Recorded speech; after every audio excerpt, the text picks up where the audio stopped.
বিশ্বনবী তিনি আমাদেরকে অনুশোচনা দিয়ে গেছেন। বিসমিল্লাহির রহমানির রহিম। وعن أبي هريرة رضي الله تعالى عنه قال قال رسول الله صلى الله عليه وسلم إذا اتخذ الفيض بالا والمعونة مغنما والزكاة مغراما تعلم لغير دين آتى الرسول امرته أكا أمه। একটুকু অনুশোচনা দিব আপনাদেরকে।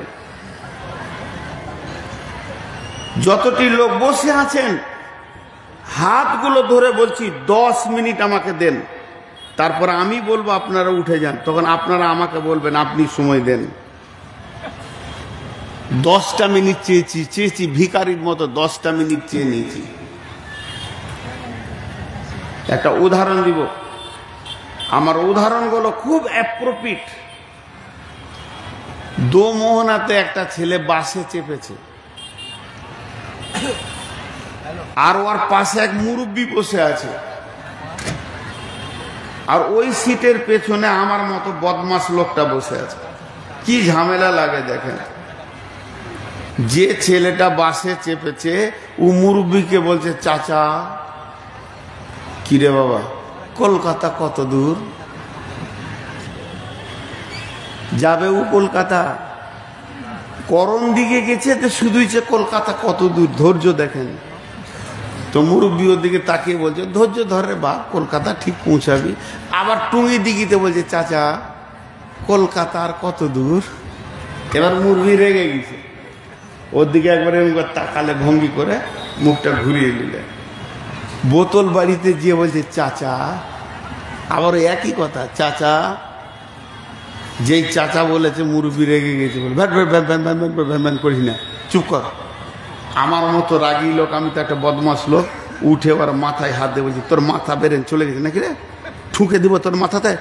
টুঙ্গি দিকে থেকে কলকাতা, কলকাতা দেখেলে তো কলকাতা, এখান থেকে দেখেলে কত দূরে?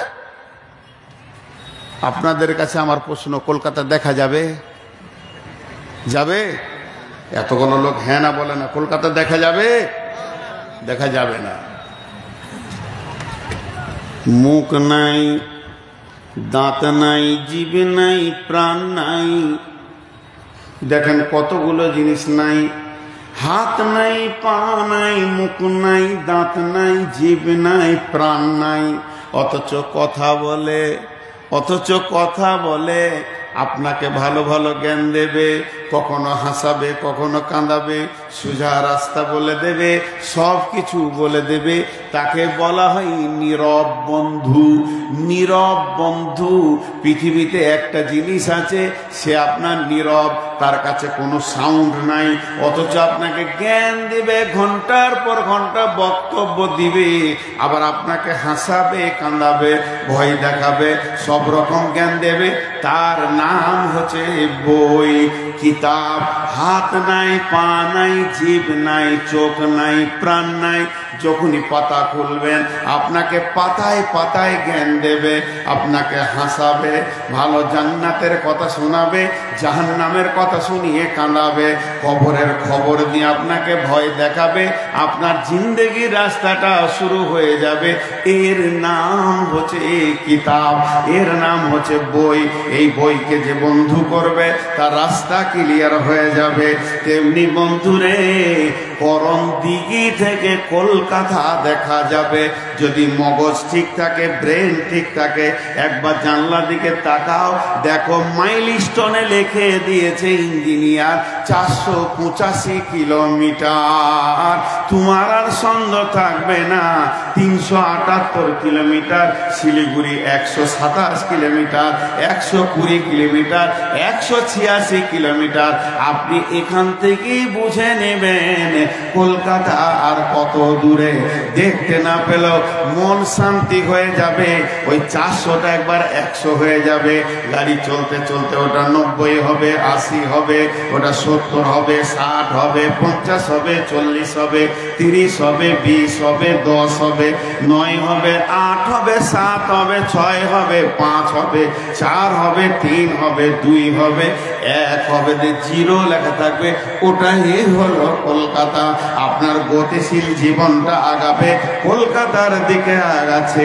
এর জন্য কোরআনে আছে, অচিরেই তোমার কাছে কিয়ামত আসছে, এটা নয় তুমি কিয়ামতের দিকে যাচ্ছ। সাবধান হয়ে যাও, একদিন তোমার সঙ্গে কিয়ামতের মোলাকাত ঘটে যাবে। তাহলে এই মাইলস্টোনটাকে, এই রোডটা যে ইঞ্জিনিয়ারকে টেন্ডার দেওয়া হয়েছে, এই রোডটা যে কন্ট্রাক্টর টেন্ডার নিয়েছে, রোডটাকে ঠিক করবে, রুদেলের রোডটাকে ঠিক করবে, বোতলবাড়ি পর্যন্ত, গোয়াগাঁও পর্যন্ত, বাজারগাঁও পর্যন্ত, কিষানগঞ্জ পর্যন্ত ঠিক করবে। যে ইঞ্জিনিয়ার রোডটা ঠিক করবে, সে পিচ ঢালবে, পাথর ঢালবে, সব কিছু করবে। শুধু এইগুলোই তার কাজ নয়, পাশে পাশে থাকে প্রতি কিলোমিটারে মাইলস্টোন বসাতে হবে, এটাও একই টেন্ডারে চলে আসে। কোন জায়গায় বোর্ড থাকবে, কোন জায়গায় থাকবে না, কোন জায়গায় পাথর থাকবে, সব কিছু টেন্ডার বের হয়ে যায়। তাহলে বিশ্ব নবীকে পৃথিবীতে পাঠানো হয়েছিল এই উম্মতকে জান্নাতের রাস্তা দেখানোর জন্য। বিশ্ব নবীকে পৃথিবীতে পাঠানো হয়েছিল এই উম্মত জান্নাতে যাবে, সেই রাস্তাটা তুমি ধরিয়ে দাও, হাত ধরে রোডে তুলে দাও। তাহলে কিয়ামতটার কত দূর? তার মানে এই রোডটা জান্নাতে যাওয়ার রাস্তাতে মধ্যখানে কবর থেকে নিয়ে কিয়ামত পর্যন্ত একটা ঘোর জঙ্গল আছে, ওইটা বড় ভয়াবহ জায়গা। কবর থেকে নিয়ে কিয়ামত পর্যন্ত ফুলসেরাতটা যখনই পেরে হয়ে যাবে, ব্রিজটা যখনই পের হয়ে যাবে, নিজের ঘরে চলে যাবে, আর চিন্তা নাই। তাহলে ওই অন্ধকার জঙ্গলটা কখন আমরা পার হব, আর কত দূরে আছে? বিশ্বনবী বলে দিয়েছেন, ইঞ্জিনিয়ার বলে দিয়েছেন, আল্লাহ রোডে টেন্ডাররা কন্ট্রাক্টর বলে দিয়েছে, খামসা আসারা খাসলাতান মিন উম্মতি, খামসা আসারা খাসলাতান মিন উম্মতি, মিন উম্মতি, মিন উম্মতি, মিন উম্মতি, মিন উম্মতি, মিন উম্মতি মুখস্থ করলেন।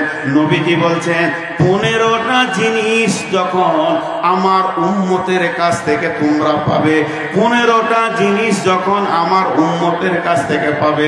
নবীজি ইহুদির কথা বলেনি, নাসারার কথা বলেনি, শিখের কথা বলেনি, পাঞ্জাবির কথা বলেনি, মাজুসির কথা বলেনি, অগ্নি পূজকের কথা বলেনি, মূর্তি পূজকের কথা বলেনি, ব্যানার্জির কথা বলেনি, চ্যাটার্জির কথা বলেনি। পৃথিবীতে যত জাতি আছে সবাইকে ছেড়ে দিয়ে নবীজি নিজের উম্মতের কথা বলেছে। হযরত আবু হুরায়রা বর্ণনা করছেন, আল্লাহর নবী বলেছেন, হে বিশ্ববাসী রে, আমার উম্মতের কাছ থেকে যখন 15টা জিনিস দেখতে পাবে, 15টা জিনিস দেখতে পাবে, জেনে না কিয়ামত কাছিয়ে গেছে। এইটা আজকে আমার ভাই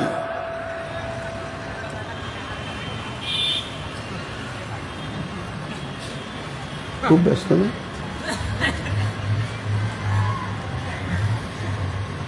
কানে ঢুকছে না, কি হবে সমাজ চিন্তা করে। ওর কানের কাছে একটা বক্তা বকছে, ওর মোবাইল চালাইছে, ফেসবুক চালাইছে না ইউটিউব চালাইছে নাকি সেট করছে। জাতি নষ্ট হয়ে গেছে। আগেকার যুগে 5 জন বন্ধু যদি বেড়াতে যেত তো ইয়ারকি ঠাট্টা ঠেলাঠেলি লাফালাফি করতো। এখন 10 জন বন্ধুকে দেখবেন নিজে নিজের ফেসবুক খুলে দিয়েছে, কেউ কারো কথা বলার সময় নেই। গেলি কেন একসাথে? তোরা বাড়িতেই থাকতে পারতিস। একসাথে জোয়ার মানেটা কি? একটু গল্প করব, মত বিনিময় হবে। ও মোবাইলটা খুলে যা মনে মনে করছে, তুই আবার কোন বক্তা? বড় বক্তা তো আমার হাতেই আছে।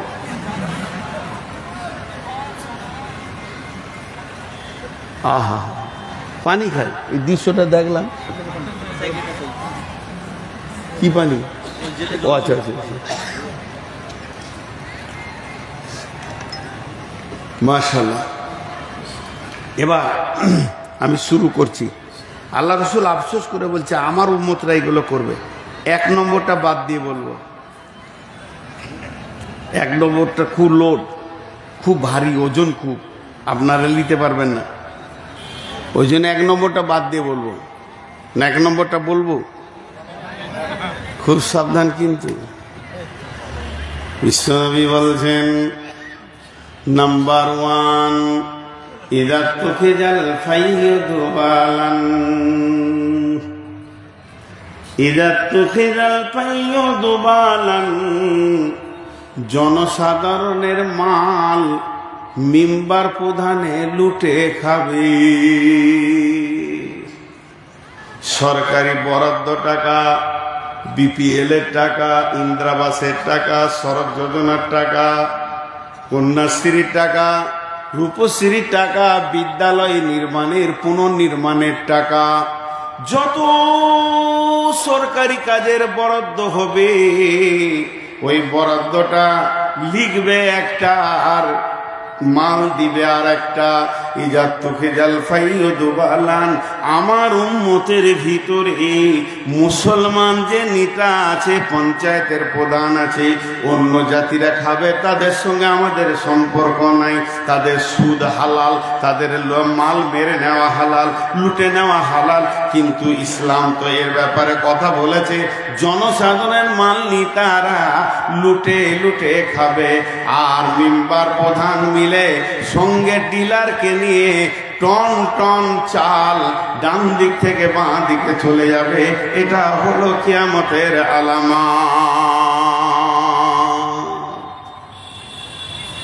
আপনার এলাকার মিম্বার প্রধানরা ভালো, ওই জন্য বুঝতে পারছেন, এরা মারে না, মারে যা আসে দিয়ে দেয়, সব একবারে ধোয়া তুলসী পাতা। জি শুনেলেন, হযরত আবু বকর আর উমরের ভিতরে সবসময় একটা প্রতিযোগিতা চলতো। হযরত উমর মনে মনে করছে আমি আবু বকরকে এবার হারিয়ে দেব, এবার হারিয়ে দেব, এবার হারিয়ে দেব। বন্ধু, একটা জীর্ণ কুটিরে একটা মেয়ে বাস করত। একবার 70-80 বয়স, মেয়েটির কেউ নাই, মা নাই, বাপ নাই, ভাই নাই, বোন নাই, ছেলে নাই, মেয়ে নাই, স্বামী নাই। ওর জন্য প্রতিদিনের খাবারটা ওখানে পৌঁছে দিত। হযরত আবু বকর পৃথিবী থেকে যখন চলে গেলেন, হযরত উমর এলেন গদিতে। ওই মেয়েটি ঘরের মধ্যে আছে, আর উমর মেয়েটি দু চোখে দেখতে পায় না। বুড়ি মাকে হযরত উমর রুটি আর হালুয়া মুখে ভরে দিয়েছে। আর যখনই রুটি হালুয়া ভরে দিয়েছে, মেয়েটি অঝর নয়নে কাঁদতে শুরু করেছে। খালি একটা কথা বলছে, সে আর নাই, সে আর নাই, নিশ্চয়ই আল্লাহ তাকে ডেকে নিয়েছে। উমর জিজ্ঞাসা করেন, বুড়িমা কে নাই? বলে আবু বকর নাই, তুমি অন্যজন। বলে আপনি অন্ধ মানুষ দেখলেন কি করে? আমি আবু বকর না উমর। বলে শুনে নাও বেটা, আমার একটাও দাঁত নাই। ও যে আমাকে প্রতিদিন খাইয়ে দিত, তো চিবিয়ে নরম করে মুখে ভরে দিত। তুমি ডাইরেক্ট রুটি ভরে দিয়েছো, আমি বুঝে নিয়েছি সে আর নাই। তখন হযরত উমর কেঁদে বলছে, আবু বকর ভাই, তোমাকে কোনোদিন আমি পারলাম না, তুমি আমাকে হারিয়ে দিয়েছো। বিশ্বনবী 23 বছরে যে মিশনটা চালিয়েছিলেন, যে কলেজটা চালিয়েছিলেন, 23 বছর যে ইউনিভার্সিটি চালিয়েছিলেন, 1.5 লক্ষ সৈন্য তৈরি করে গেছিলেন, শিষ্য তৈরি করে গেছিলেন, নেতা বানিয়ে গেছিলেন, যাদেরকে পৃথিবীতে শান্তি আর শান্তি ছিল। সেই কোথা গেল? সেই শিষ্যরা আজ কোথায় হারিয়ে গেল? আল্লাহর নবী 23 বছর যে মসজিদে নববীতে আসহাবে সুফফা নামে মাদ্রাসাটা চালালেন, ওখান থেকে ডাক্তার হয় নাই, ইঞ্জিনিয়ার হয়নি, ডক্টরেট করেনি, পিএইচডি করেনি, এমবিবিএস করেনি, আর এফআরসিএস করেনি, এলএলবি করেনি, কোনো রকম ডিগ্রি ছিল না। কিন্তু চোর, মাতাল, লম্পট, খুনি, দাগাবাজ, লুটেরা, লম্পট, লাফাঙ্গারকে আল্লাহর রাসূল সোনালী মানুষ বানিয়েছেন। ফ্যাক্টরিটা কত সুন্দর ছিল! ওই হযরত উমর রাসূলের হাতে সেকেন্ড পর্যায়ে ছাত্র, ফার্স্ট পর্যায়ে ছাত্র আবু বকর। তাহলে হযরত উমর দেশকে শাসন করলেন একটা আঙ্গুলের ইশারাতে। 18 লক্ষ বর্গ মাইল শাসন করেছেন। আল্লাহর নবী বলছেন, আমার উম্মতকে কত সুন্দর আমি শিখিয়ে দিলাম কেমন করে দেশ শাসন করবে। জনসাধারণের মাল খাবে না, আমানতের খেয়ানতি করবে না, আর কিছু করবে না, আর কিছু করবে না, সুন্দর করে বুঝিয়ে দিলাম। কিন্তু কিয়ামতের আগে আমার আফসোস, ইজা তুখে ভেজাল পাইয়া দুবালান, জনসাধারণের মানলি তারা লুটে খাবি।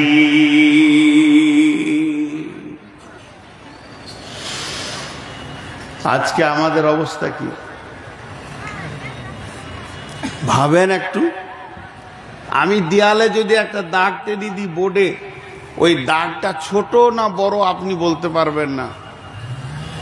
ওর পাশে আর একটা দাগ যদি টানা হয় তখন ও ছোট না বড় বলতে পারবেন। একদিকে এখনকার যুগের নেতাদের চরিত্র, আর একদিকে রসুলের নেতাদের চরিত্র, দুটাকে পাশে পাশে রাখেন। 2002 সালটা বলছি, 2002 আমি বাংলাদেশে ছিলাম। ঢাকা আন্তর্জাতিক এয়ারপোর্ট থেকে একটা গাড়িতে চেপে ঢাকা ইসলামপুর ডেমরা রোডে যাচ্ছি। আমার সাথে একজন সাথী ছিলেন ওই দেশের, ওর নামও মনে আছে। সেই ব্যক্তি গাড়িটাকে দাঁড় করিয়ে একটা পত্রিকা নিল, পত্রিকা যুগান্তর পত্রিকাটার নাম আমারও মনে আছে। আর পত্রিকার ফার্স্ট হেডিংয়ে বড় করে লেখা আছে, বড় করে, আমাদের ভারতবর্ষের একটা মন্ত্রীর নাম, নামটা বলবো না, অমুক মন্ত্রী আজকে সকালে ফার্স্ট ফ্লাইটে অক্ষত নিরাপত্তায় ভাবে নিজের দেশে ভারতে ফিরে গেলেন। মানে কোনো মন্ত্রী গিয়েছিলেন বাংলাদেশে, 2-3 দিনের সফর ছিল, খবরের কাজগুলো করে সে নিরাপত্তায় কোনো তার অসুবিধা হয়নি, আমাদের দেশে প্লেনে ফিরে গেলেন। এটা পত্রিকায় বের হয়েছে। সকালে ওখানে কিছু খায়নি, খুব ভোরে প্লেনটা দিয়ে লিখেছে সকালে বেডটি খেয়েছে। বেডটি, বেডটি বুঝেন তো, বিছানায় বসে এক কাপ, ডাইনিং টেবিলে লয়, নাস্তা লয়, বেডটি বলে ওটাকে। বিছানায় বসে এক কাপ চা খেয়েছে। তো সেই চাটার সেই যুগে 2002-এ খরচা হয়েছে 18,000 টাকা এক কাপ চা। ওর হলারের সাইজ কত, এক কাপ চায় 18,000। হ্যাঁ, এরা হলো ইংরেজি কম্পিউটার দ্রুতগামী যুগের মন্ত্রী। এটা হলো আধুনিক যুগের মন্ত্রী, বহু জ্ঞানের অধিকারী, এদের হাতে কম্পিউটার এসে গেছে, এরা দেশকে শাসন করছে। আমাদের মোদিজি শুধু পায়জামাটা পরে 15 লক্ষ টাকা দাম। যদি কোনো এখানে সেলাই মেশিনওয়ালা আছেন, চলে যান টেলারটা ওখানে খুলেন গা, একটা পায়জামা 15 লক্ষ টাকা দাম। এটা হলো এই যুগের মন্ত্রীদের চরিত্র। চলেন রসুলের যুগে যায়। আল্লাহর নবী দুনিয়া থেকে চলে গেলেন, মদিনার গদিতে বসলেন কে? আবু বাকার। আবু বাকার দুনিয়া থেকে চলে গেলেন, মদিনার গদিতে খলিফা কে হলেন? খলিফা হযরতে উমর ফারুক রাদিয়াল্লাহু তাআলা আনহু। হযরত উমর যখন মদিনার গদিতে বসলেন তখন বিশ্ব শাসন করতে শুরু করলেন। 18 লক্ষ বর্গ মাইলকে তিনি শাসন করতেন। হযরত উমর ছোটতে আলাভোলা ছিল, ছোটতে সাদা সিধে ছিলেন, ছোটতে খুব বিচক্ষণতা পাওয়া যায়নি। একটা ঘটনা শুনলে বুঝবেন। ওর বাপ ওকে উট চড়াতে দিয়েছে মাঠে। উমর রে, উটগুলো নিয়ে যা, উটগুলো চড়িয়ে নিয়ে আয়। যখন বাড়ি আসে তো মাথার চুলে এক গাদা উটের লাদ, উটের গোবর গোটা মাথায় লেগে আছে। ওর আব্বা নাম হচ্ছে খাত্তাব। খাত্তাব জিজ্ঞেস করছে, উমর এখানে আই। দেউ গেল বাপের কাছে, তোর মাথায় এগুলো কি? এমনি হাত দিয়ে বলছে গোবর, খেপার মতো বলছে এগুলো গোবর। কিসের গোবর? বলছে উটের গোবর। উটের গোবর তোর মাথায় এলো কি করে বল? বলছে আব্বা মরুভূমিতে রোদ খুব, এবার রোদে বসবো কোথা? উটের পাছাতে দিয়ে বসেছি, লেদে দিয়েছে ও। বসার জায়গা দেখেন, উটের পাছায় বসেছি, লেদে দিয়েছে ও। ধোয়ার তো কোনো ব্যবস্থা নাই, তাই গোবর লেগে আছে। ওর বাপ ওর গালে একটা চর মেরেছিল, টান মেরে একটা চর দিয়ে বলছে, গাধা তুই উট চড়াতেও জানিস না, আল্লাহ তোকে এত জ্ঞান কম দিয়েছে রে গাধা, বাপ তো মারবি বেটাকে। এই সেই ওমর যে মাথায় গোবর নিয়ে বাড়ি এসেছে, ওই ওমর যেদিন মদিনাতে খলিফা হলেন 18 লক্ষ বর্গ মাইলকে একটা আঙুলের ইশারায় হিলাচ্ছেন। সেই ওমর মসজিদে নববীতে শুয়ে আছে। ফজরের নামাজ পর একটু আরাম করছে। গদিটা কি বালুর ওপরে, 18 লক্ষ বর্গ মাইলে বাদশার বিছানা কি বালুর উপরে চাদরটা বিছিয়ে দিয়েছে, বালিশ নাই, হাতটা দিয়ে দিয়েছে, একটু আরাম করছে। হাজি একা থাকতে পারবে এখন আর মন্ত্রীরা? সামনে গাড়ি, পেছনে গাড়ি, সিকিউরিটিদের নাম কি দিয়েছে বলেন তো? সিকিউরিটি ফোর্স, বাংলায় বলে দেহরক্ষী, বডিগার্ড। আর একবার বলছি, বডিগার্ড, দেহরক্ষী নামটা খুব অ্যাপ্রোপ্রিয়েট। আজরাইল তো আর বডি লিবে না, আত্মা লিবে। আত্মা গার্ড বললে বিপদ ছিল। আজরাইল আত্মা নিয়ে যাবে আর বলবে যে বডিটাকে তোরা আগুন যেন শিয়ালে না খাই, তোদের ডিউটি তোরা কর, বডিগার্ড। কিন্তু ওমর একাই আছে, কয়েকটা সৈন্যকে পাঠিয়ে দিয়েছে জেরুজালেম। ধৈর্য ধরেন, কয়েকটা সৈন্যকে জেরুজালেম পাঠিয়ে দিয়েছে, ওখানে কালেমা তাওহীদ পৌঁছিয়ে দাও।